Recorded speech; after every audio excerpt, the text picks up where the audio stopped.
So, in last week's video, I talked about every European colonial empire at the height of their power in terms of land controlled. This video is kind of a part 2 to that one, so I'd recommend going and watching it first, but if you don't want to watch it, you should still be able to follow along. In today's video, I'm going to be ranking all 11 European colonial empires from the worst to the best.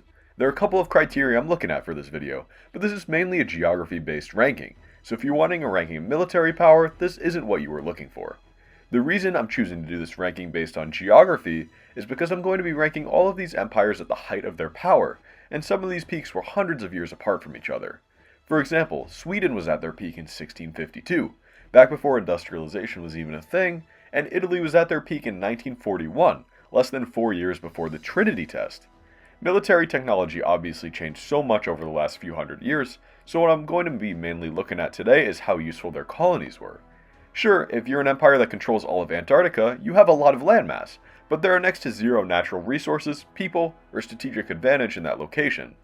I'm also going to be factoring in how long these empires lasted and held onto their territory, because conquering land can be impressive on its own, but it's kind of meaningless in the long term if you can't use it for anything. Finally, please keep in mind that this is just a subjective ranking based on pretty loose criteria. There is no objective way to rank these correctly. Well, if you disagree with my number one pick, I don't know what to tell you. So feel free to leave your ranking in the comments and tell me why I'm wrong. Hell, if you want to rank based on completely different criteria, you could absolutely do that too. Alright, without further ado, let's get into the ranking. Listen, I love Sweden just as much as the next guy. I have plenty of fond memories of going to IKEA as a kid and eating those delicious meatballs that absolutely didn't include any trace of horse meat whatsoever. But their colonial empire was pretty easily the worst of these 11 in my opinion. They had a very small colony in the modern-day United States along the Delaware River, which is a solid location with plenty of natural resources, but look at this on a map, you basically have to use a microscope to see it. They had a few Caribbean islands and some ports on the African coastline which were also decently useful, but the huge knock against Sweden and why I decided to rank it in dead last is because their North American colonies lasted only 17 years. Yeah, a high school graduate has been around longer than the Swedish colonies were. Sweden basically had a ton of financial difficulties and political instability during this time, and eventually got defeated by the Dutch who took their colony on the Delaware. For having so little territory and lasting a ridiculously short amount of time compared to the other European powers, I had to unfortunately put Sweden in last. From this point on, the empires got a lot tougher to rank, and depending on the day, you could pretty easily convince me to swap a few of these around. With that being said, next up we have the Italian Empire. Italy was just so late to the game in terms of colonization. They had the same problem that Germany had where they spent so long fighting themselves and only ended up unifying in the late 1800s and barely had time to get useful colonies and hold on to them after the world wars changed everything. Their colonies were mostly only in Africa. All they had outside the continent was a piece of Tianjin, which is unimpressive since 7 other countries were sharing it with Italy. The reason I rank Italy below Germany, who had a very similar background in terms of being a country that unified late and then got African colonies that they lost during the World Wars, is for 2 major reasons. Number 1 is the Italian-Ethiopian Wars. Trying to be a colonial power and losing to a country that hadn't even industrialized is just ridiculously embarrassing and should be called out for what it is. They controlled Ethiopia for barely 5 years, which is laughable considering it was technically their biggest colony. The other reason they rank below Germany is because of how badly they wanted to be the Roman Empire. Of course, there have been plenty of countries trying to cosplay as Rome for literally thousands of years, but when it's Italy, it's just embarrassing to see because of how one point in their history they controlled all of Europe and North Africa. It's like if they made a very bad remake to one of your favorite movies of all time. Again, feel free to disagree with me in the comments, but I feel like most history buffs just consider the Italian Empire to be kind of a joke.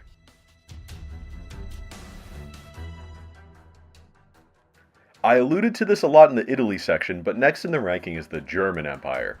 So I actually do think what the German Empire managed to do in such a short period of time is pretty damn impressive all things considered. But a bunch of the other empires above it on this list lasted for hundreds of years, so you kind of have to give them credit there.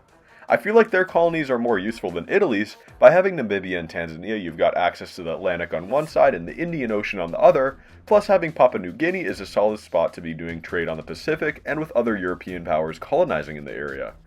So yeah, on paper, this is actually a really solid empire, and I would not be upset at all if I was in Germany's position in the late 1800s going into the 1900s, But of course World War I happened and they completely screwed themselves over, and then proceeded to get even more screwed over by the Entente. They lost all of their overseas territories after the Treaty of Versailles.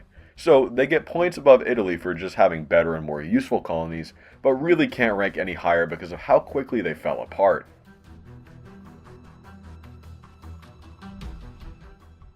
Denmark is next up, and honestly this is just a middle-of-the-road colonial empire. There wasn't anything crazy going on here, but they gained a respectable amount of territory compared to their size and influence in Europe. Their most famous colony is Greenland, of course, and they've still managed to hold on to it over 300 years after they started settling it, although they don't technically consider it a colony anymore. They also controlled Iceland for more than 500 years, which has a solid geographic location and is not a bad colony to have whatsoever. Finally, they had plenty of ports throughout the Caribbean, Africa, India, and Indonesia, which is a solid variety of holdings to maintain trade and transportation. So yeah, like I said, nothing insane going on here. You have to remember Greenland and Iceland are pretty sparsely populated and limited in resources compared to a lot of other colonial settlements, but I'd definitely rather be in Denmark's position than any country lower on the list.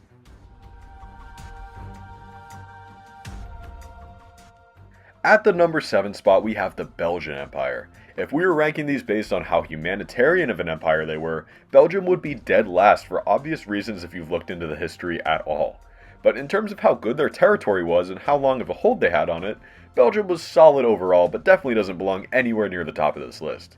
Their main colony was the Congo in Africa, which they controlled for 52 years after King Leopold II handed it over to the Belgian government.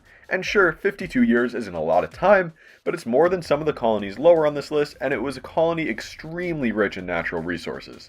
They had plenty of valuable minerals, rubber, oil, and forests, and even to this day, the Democratic Republic of the Congo is considered one of the countries with the most untapped potential in terms of natural resources, estimated at $24 trillion in mineral deposits that have not been harvested yet. So yeah, if you're an empire with only one big colony, I'd much rather have the Congo than something like Greenland or Libya.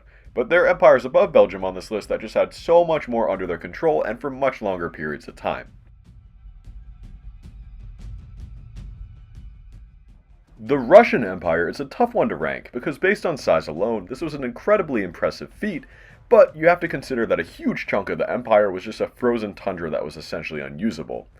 I wound up going with putting it right here in the middle at the number 6 spot as a result.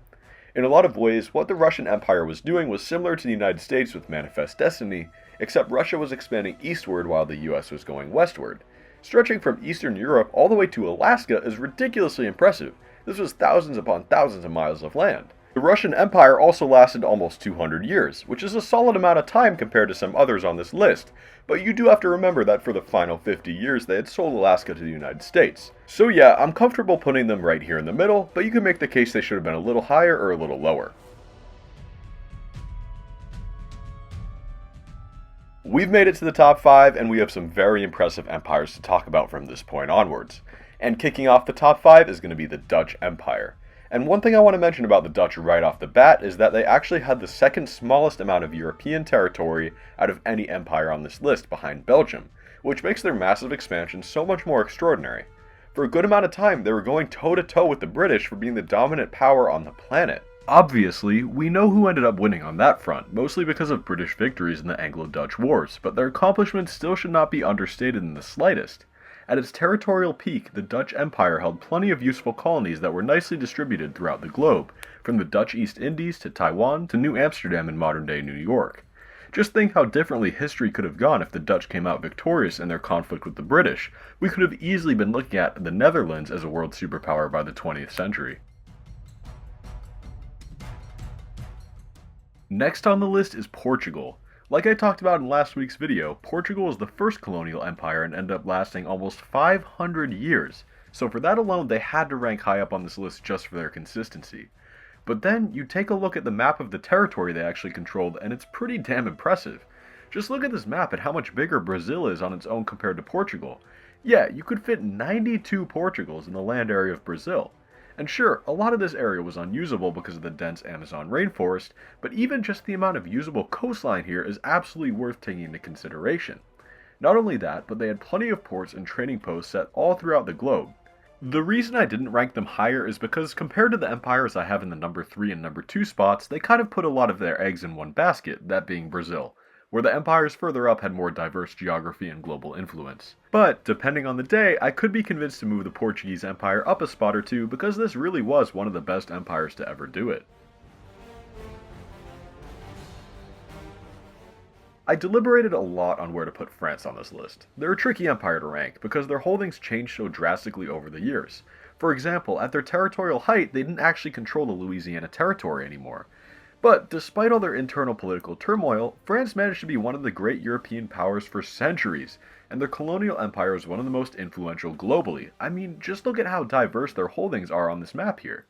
One thing that prevented France from grabbing the number 2 spot is just how useless a lot of their African territory is. There's a reason that France ended up getting the most physical territory in the Scramble for Africa, and that's because the biggest desert in the world, the biggest hot desert in the world, is smack in the middle of the French colonies here. However, even with their infinite sand glitch, they had plenty of that sweet, sweet coastline in Africa going up to the Mediterranean, which would prove to be wildly useful. The French Empire was a dominating power with incredible influence, but like I said, there are a couple of setbacks preventing them from claiming the top of this list. But hey, a bronze medal is not bad whatsoever.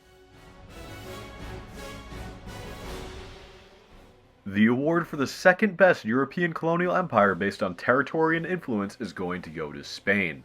Just looking at this map here, if you're a European country smaller than Texas, and you manage to control the majority of 2 entire continents, that is a feat worth talking about.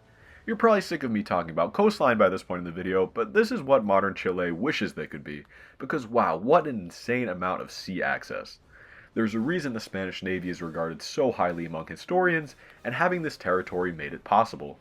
Of course, like every empire on this list, Spain eventually saw their downfall through a series of wars and independence movements in their colonies, as well as domestic trouble back home, but they managed to hold on to them for over 400 years after they began colonizing, which is just an insane accomplishment compared to how quickly some of the other empires on this list fell. Spain was the world power before you-know-who came along, and from the late 1400s to the mid-1600s, they were the dominant country on the planet. So yeah, Spain is absolutely deserving of being the second place empire on this list, but we all know who has to come in first. Yeah, you could have guessed it before you even clicked on the video. Of course the British Empire has to take the top spot. Do I even need to explain why? For about 300 years, they were the most powerful nation on the planet, and at their peak, they controlled 26% of the entire world. And no, this wasn't frozen tundra Russian territory. The majority of their holdings were actually populated areas with solid natural resources and sea access. They were so strong that even after losing one of their biggest colonies, the United States, they still managed to bounce back and be classified by historians today as the world's very first superpower. Plenty of remnants of the British Empire still exist to this day, not only through territory but through cultural influence. What language do we primarily speak here in the United States? What about most of Canada? New Zealand? Australia? The British were the undisputed victors of the age of imperialism, and I'm sorry, if you try to make an argument that they shouldn't have been number 1 on this list, you are just objectively wrong. So there's my ranking of all 11 European colonial empires based on geography and longevity.